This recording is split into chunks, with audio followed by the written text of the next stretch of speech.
नमस्कार। आजको कथा रहेको छ प्रशान्त वाग्ले प्राकृतिक जीवले लेख्नु भएको कथा धोका। उहाँले यस कथालाई यसरी सुरु गर्नु भएको छ। नेपालको राजधानी काठमाडौँ एकपटक सबैलाई पुग्न मन हुन्छ, घुम्न मन हुन्छ। मलाई पनि सानैदेखि काठमाडौँ जान मन थियो। त्यहाँको सुन्दर धरोहरसँग चिनजान गर्न मन थियो। पशुपतिनाथको दर्शन गरेर स्वयम्भू हेर्न मन थियो। चाङ्गु नारायणमा वरदान मागेर बुढा नीलकण्ठको विष्णुको मूर्ति हेर्ने अनि टुडीखेलको चिसो हावा खाएर पाटनको कृष्ण मन्दिरको छायामा बस्न मन थियो। यी र यस्तै यस्तै सपना बोकेर म काठमाडौँ प्रस्थान गर्दै थिएँ। बुवाले करिब एक साता अघि नै बसको टिकट गरिदिनु भएको थियो, चिनजानकै गाडीमा। किनकि म नयाँ अनि एक्लै जानुपर्ने। काठमाडौँ बस पार्कमा सानीमा लिन आउने र उहाँले नै पुरा काठमाडौँ घुमाउने अग्रिम तयारी थियो। भोलिपल्ट जसो मेरो जाने दिन थियो, अघिल्लो रात निदाउनै सकिनँ। रातभरि छटपटी भइरह्यो। बिर्तामोड दमक हुँदै इटहरीसम्म त पुगेको थिएँ, तर त्योभन्दा अगाडि एक कदम पनि बढेको थिएन। कस्तो होला मेरो नयाँ सफर, त्यो बिरानो राजधानीसम्मको, सपनाको सहरसम्मको। यस्तै यस्तै के सोच्न थालेँ।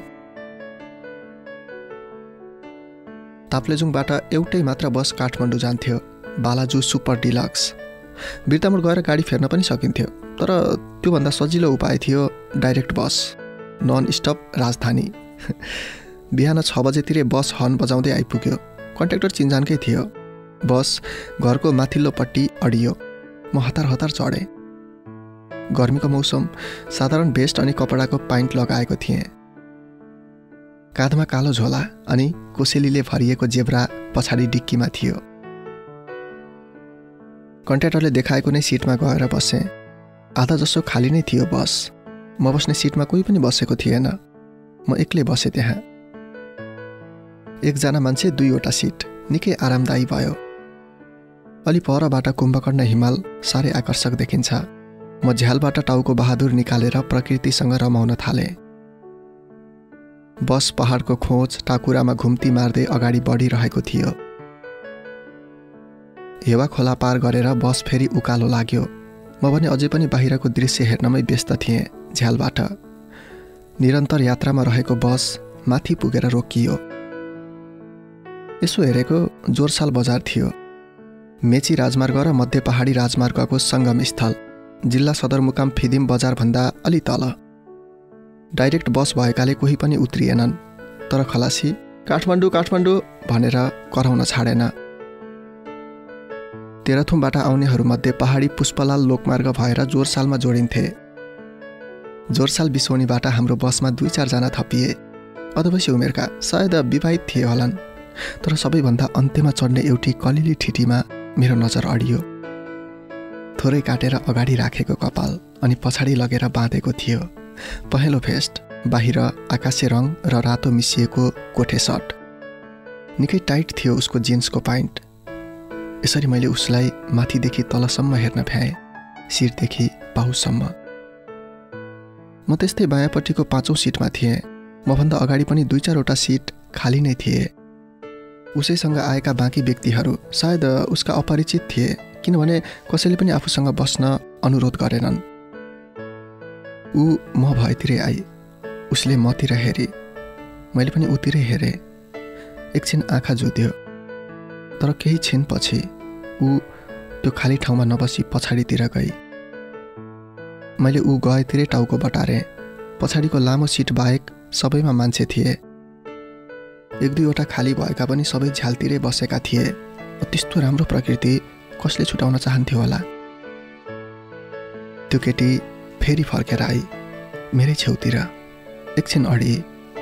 मैले उतिर टाउको घुमाएँ। अलिकति अप्ठ्यारो मानेर अकमकाउँदै बोली, तपाईँ यतापट्टि सिटमा बस्नु न। किन? मैले तुरुन्तै प्रश्न समावेश गरिएको जवाफ फर्काएँ। बमिट हुन्छ। यसपटक चाहिँ ऊ पुरा कन्फिडेन्सका साथ बोली। म चुपचाप उठेँ, उसलाई ठाउँ खाली गरिदिएँ। ऊ सहज महसुस गर्दै झ्यालपट्टिको सिटमा गएर बसी। ऊ बसिसकेपछि काखमा झोला राखी अनि मात्र म त्यो खाली ठाउँमा बसेँ। झ्यालबाट बाहिर बमिट गर्न पाइँदैन नि? मैले उतिर फर्केर प्रश्न गरेँ।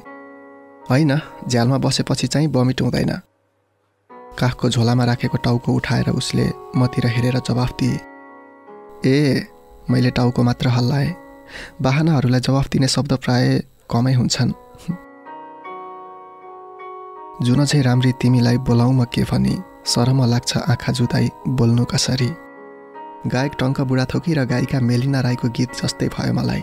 नजिकैको सिटमा एउटी अत्यन्त सुन्दरी केटी बसेकी छे, जुन जस्तै राम्री। म भने बोल्ने आँट नभएर चुपचाप बसेको छु। केही बोल्ने आँट पनि गर्न सकिनँ। मुखबाट कुनै पनि शब्द निस्किएन। घरिघरि उतिर हेर्थेँ। उसका आँखा प्राय बाहिर हुन्थे, झ्यालभन्दा बाहिर प्रकृतिसँग। कहिलेकाहीँ मैले उसलाई हेर्दाखेरि ऊ पनि मतिर हेर्थे, आँखा जुत्थे। तर जुधेको पहिलो सेकेन्ड पनि बित्न नपाउँदै ऊ नजर हटाइहाल्थे। कहिलेकाहीँ त मुस्कुराउँथे पनि। यसरी हामी नबोलिकन बसिरह्यौँ निकै बेरसम्म। जिल्ला सदरमुकाम फिदिम बजार कटिसकेको थियो। केले मलाई बोल्न छेकिरहेको थियो। बोल्न खोज्दाखेरि आफसे आफ गला बन्द हुन्थ्यो अनि शब्दहीन हुन्थे म, बिना आवाजको।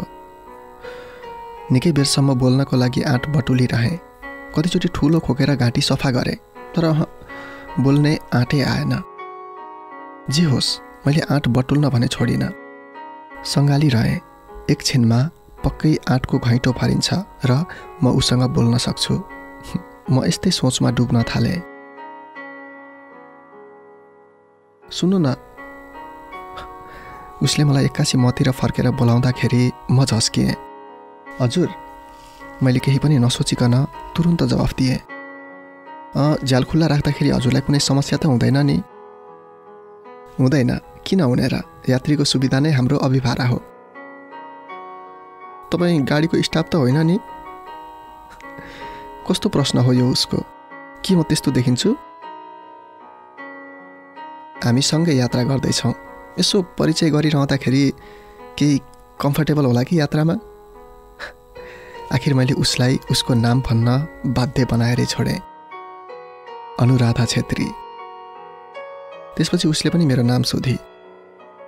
सबै जानकारी दिएँ आफ्नो बारेमा।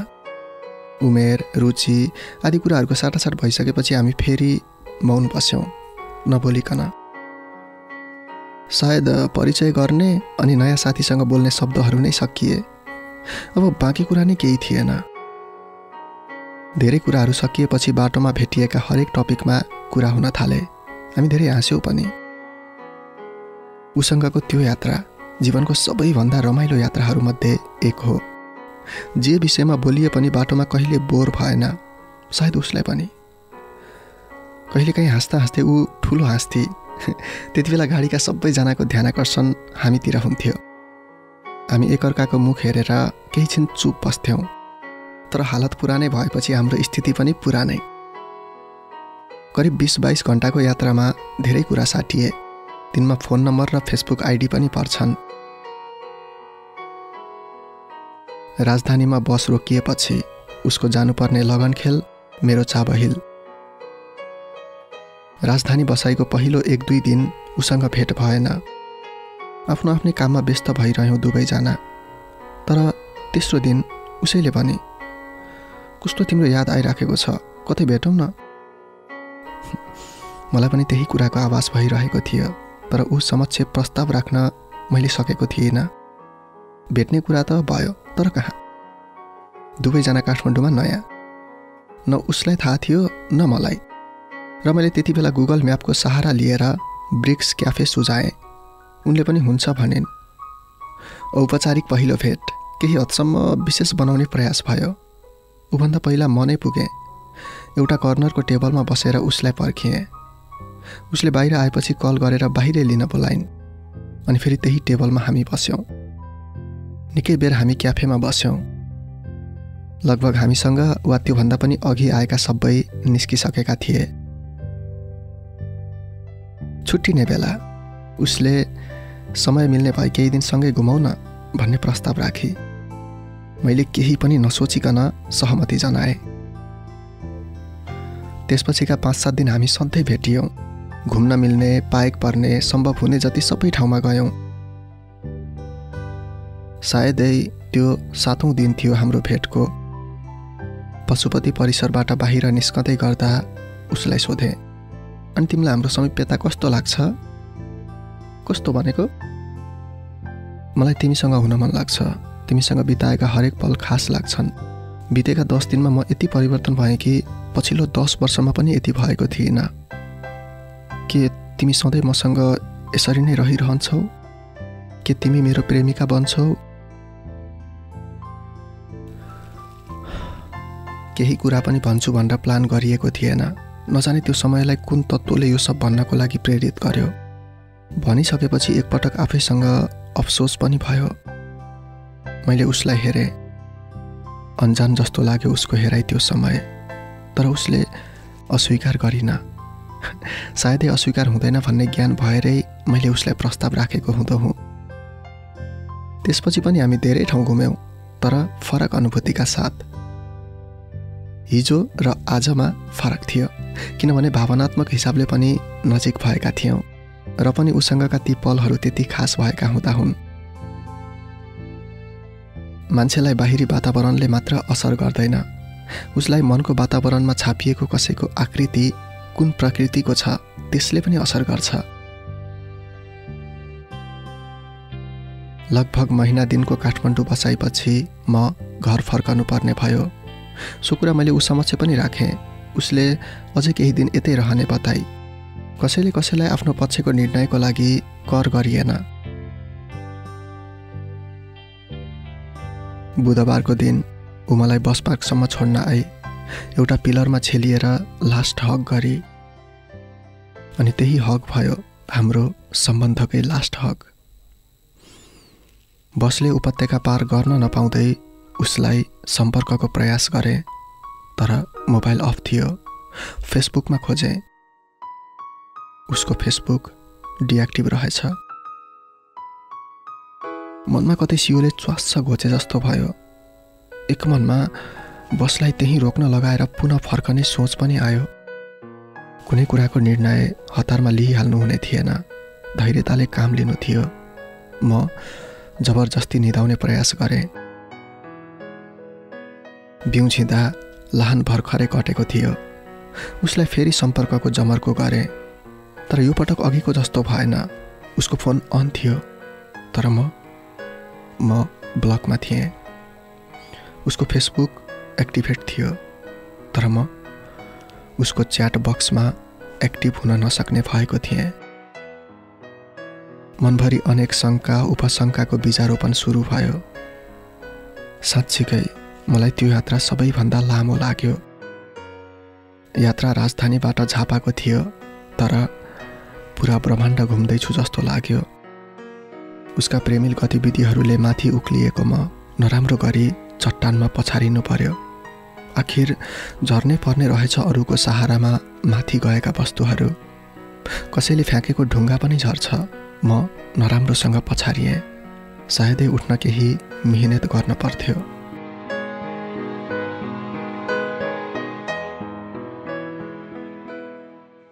भेटेर छुट्नु भन्दा नभेटिएकै जाति हुन्थ्यो हामी बीचको सम्बन्ध यो अझै कति माथि हुन्थ्यो हामी बीचको सम्बन्ध यो अझै कति माथि हुन्थ्यो कति मिठा कति नमिठा बातभित्र भुल्यो हामी सपनाको एक देशमा कति कति डोल्यो हामी कति मिठा कति नमिठा बातभित्र भुल्यो हामी सपनाको एक देशमा कति कति डोल्यो हामी लेखेर भाग्य मेट्नु भन्दा नलेखिएकै जाति हो हुन्थ्यो हामी बीचको सम्बन्ध यो अझै कति माथि हुन्थ्यो हो हामी बीचको सम्बन्ध यो अझै कति माथि हुन्थ्यो।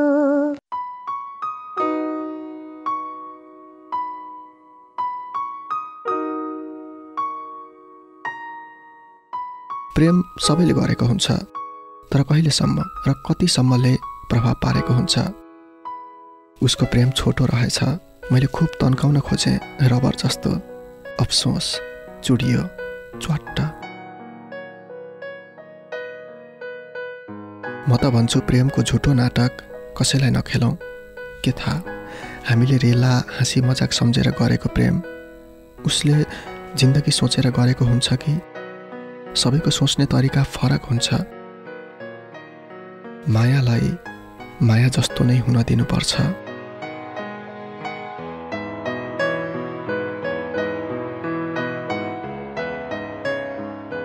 लेखक प्रशान्त वाग्ले प्राकृतिक जीवले लेख्नु भएको कथा धोका यही समाप्त हुन्छ। उहाँलाई यस कथाको लागि धेरै धन्यवाद। फेरि पनि अर्को कथाको साथमा हामी छिट्टै भेट्नेछौँ। गुमनाम कथाहरू सुन्दै गर्नुहोस्, साथमा रहनुहोस्। नमस्कार।